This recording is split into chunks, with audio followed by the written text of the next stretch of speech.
سانپ ایک رینگنے والا جانور ہے جس کے پیر نہیں ہوتے۔ اس کے نچلے جبڑے کے دو حصے ہوتے ہیں جو الگ الگ حرکت کر سکتے ہیں۔ یہ اپنا منہ کھول کر اپنے سر سے زیادہ موٹے جانور کو نگل سکتا ہے۔ قدرت نے اس جانور کو قوت سامعہ سے محروم رکھا ہے، لیکن اپنی زبان سے سننے یا محسوس کرنے کا کام لیتا ہے۔ زبان آگے سے دو شاخیں ہوتی ہے جو بار بار آگے پیچھے لہراتی رہتی ہے۔ زہریلی سانپوں کے سامنے کے دو دانتوں کے پیچھے زہر کی تھیلیاں ہوتی ہیں۔ جب کسی کو کاٹتا ہے تو دانتوں کے سوراخوں سے زہر اس کے اندر منتقل کر دیتا ہے۔ بعض اوقات سانپ کے کاٹنے سے بہت جلد موت واقع ہو سکتی ہے۔ پاکستان اور انڈیا میں کوبرا سیاہ بہت زہریلا اور خطرناک ہے۔ البتہ بہت سے گھاس کے سانپ زہریلے نہیں ہوتے اور چھوٹے موٹے کیڑوں کو کھاتے ہیں۔ بہت بڑا سانپ اژدہا اپنے شکار کے گرد بل ڈال کر جکڑ کر مار ڈالتا ہے۔ رات کو دیر تک باہر رہنا اس کا روزمرہ کا معمول تھا۔ وہ دوستوں کے ساتھ کسی ریسٹورینٹ میں بیٹھا گپیں لگاتا رہتا اور کہیں آدھی رات کو چپکے سے گھر آ کر سو رہتا۔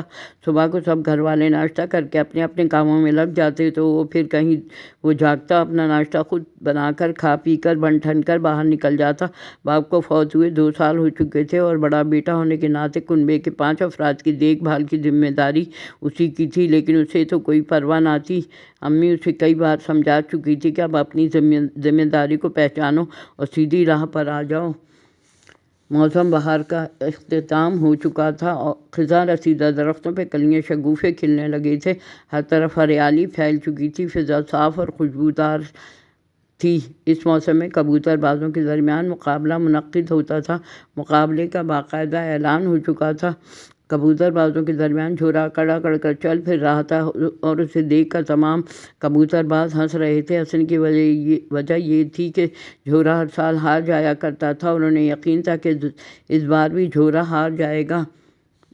گاؤں سے البتہ جب کبھی مرید کی ماں کا خط آیا تو اسے اپنے لوگ اور گاؤں بہت یاد آتا۔ بچپن کے ساتھیوں کی یاد ستاتی اور گاؤں واپس جانے کی تڑپ پھر سے تازہ ہو جاتی۔ وہ اتنا عرصہ گزرنے کے باوجود کراچی میں ایک مسافر کی طرح رہ رہا تھا۔ مرید خان کو سیاست سے کوئی دلچسپی نہ تھی، کسی گروہ یا کسی جماعت سے تعلق رکھنے کا نہ تو اس کا مزاج تھا اور نہ اس کے پاس وقت تھا۔ وہ شہر میں ہونے والے ہر قسم کے ہنگاموں اور توڑ پھوڑ کی کارروائیوں کو ناپسند کرتا تھا۔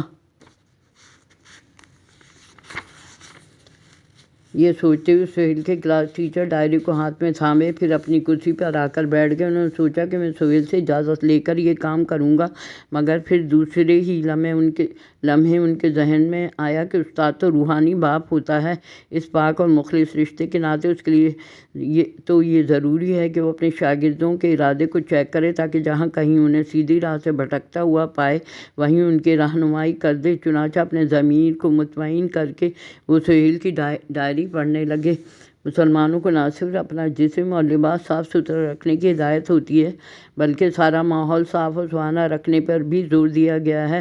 گھروں کے علاوہ ہمارے گلی محلے اور گاؤں حتیٰ کہ سارا ملک بھی ہر قسم کی گندگی سے پاک صاف ہونا ضروری ہے۔ ذاتی صفائی ستھرائی کا سب سے بڑا فائدہ یہ ہوتا ہے کہ انسان بیماری اور کمزوری سے محفوظ ہو جاتا ہے اور ہر دم چست و چالاک رہتا ہے۔ جسمانی صفائی سے ان کی مسرتوں اور کام کرنے کی صلاحیتوں میں حیرت انگیز اضافہ ہو جاتا ہے۔ ایک شام کافی اندھیرا ہو گیا مگر بکری اپنی سیر سے واپس نہ آئی۔ بزرگ نے باہر نکل کے دیکھا، دور تک ہانک لگا کر اسے پکارا مگر بکری کا کہیں پتہ نہ تھا۔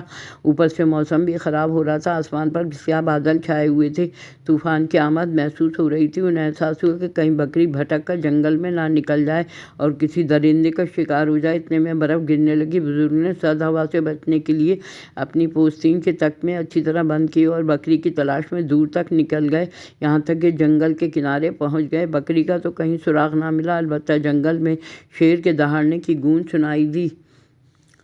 میری اس دخل اندازی سے محاذ پر خاموشی چھا جاتی، سب گھر والے چپ ہو جاتے اور میں موٹر سائیکل کی چابی پکڑ کے گھر سے باہر نکل جاتا۔ ابا جی مجھے باہر جاتے دیکھ کر امی کی طرف دیکھتے۔ میں ان کے ذہن میں ابھرتی ہوئی تشویش پڑھ لیتا جو مجھے بڑا سکون دیتی۔ میں جانتا تھا کہ دل ہی دل میں انہیں میرا بڑا خیال ہے۔ گھر واپس آ کر میں گولیاں اور آنکھوں میں ڈالنے والی دوائی کی شیشی ان کی گود میں پھینک دیتا۔ ابا جی خوشی سے انہیں پکڑ لیتے اور دیر تک اینک اتار کر ان کے